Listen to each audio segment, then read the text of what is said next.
Martin Gray est né en Pologne. Il a sa famille qui est embarquée à Treblinka avec lui.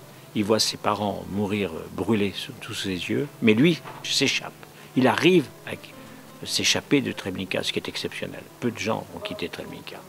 Et il devient colonel dans l'armée soviétique, pénètre dans Berlin, puis ensuite part aux États-Unis, rencontre une femme avec laquelle il a 4 enfants et vient vivre au Tanneron, en France, derrière Cannes. Et là, malheureusement, dans l'incendie du Tanneron, ses 4 enfants et sa femme meurent incendiés, brûlés. Et il est désespéré, c'est un destin invraisemblable. Et pourtant, il retrouve la force de continuer à vivre, de devenir à nouveau père de 5 enfants, de se remarier et d'écrire un livre qui s'appelle « Au nom de tous les miens », que tout le monde connaît, puisque c'est devenu non seulement un livre, mais un très bon film. Et je crois que pour nous, c'est un exemple merveilleux, car sa devise, c'est « Bats-toi, va jusqu'au bout ». Et je crois qu'il l'a montré par son existence.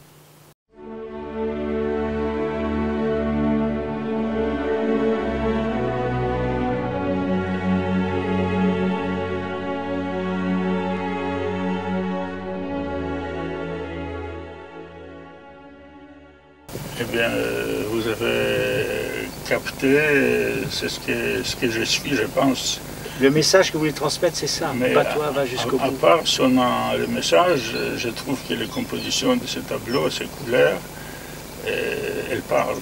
Même sans description, c'est un petit peu, ça ressemble un peu à la sculpture. Voilà. Cet œil, c'est votre œil, et vous m'aviez dit, enfin j'ai lu que vous aviez perdu un œil, oui, bien sûr. Hein, dans une bagarre. La bagarre, parce que je me suis battu jusqu'au bout, comme vous dites. Voilà. Mais l'autre œil a remplacé beaucoup des autres œils. Et il voit tout. Et mon œil vit, il vit la vie, il vit le monde tel qu'il est. Il y a une espèce de volonté chez vous de transmettre un savoir qui est presque divin pour moi. C'est ça qui est important.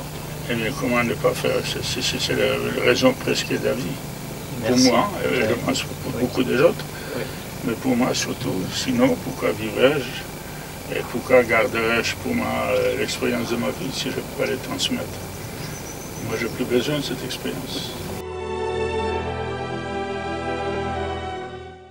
C'est la fabrique de la mort.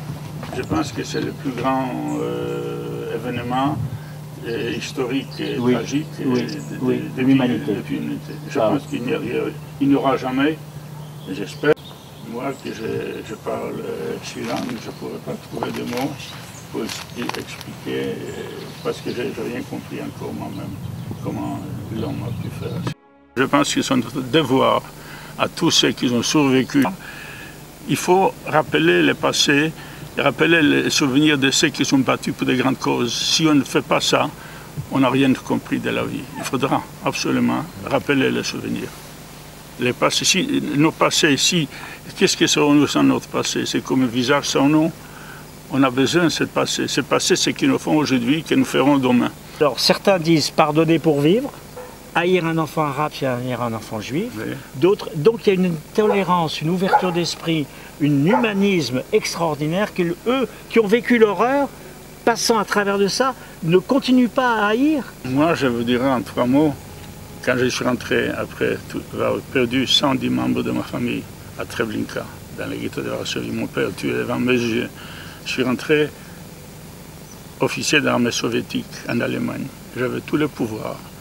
Je pourrais tuer, et je voulais tuer. C'est la haine qui m'a mené vers ça. Je voulais vraiment, pour moi, aller jusqu'à Berlin, c'était presque... et mourir. Aller jusqu'à Berlin et mourir, ça ne me dérangeait pas.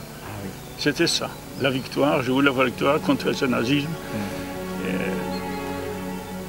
Mais j'étais très déçu par l'armée soviétique malgré tout, et je suis parti aussi, c'est notre affaire, oui.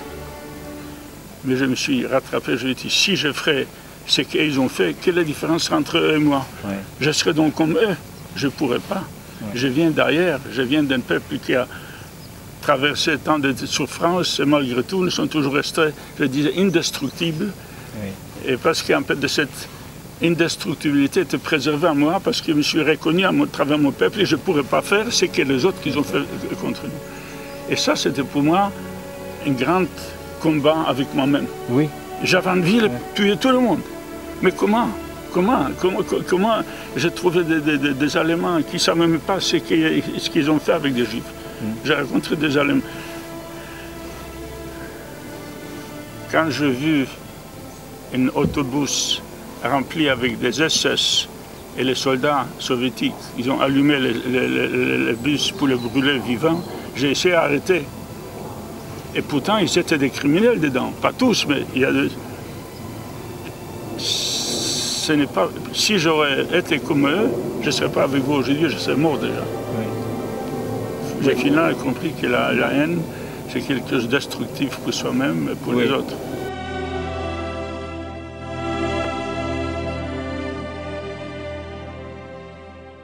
Moi, je suis attaché à cette passé parce que c'est elle qui me donne le chemin vers l'avenir.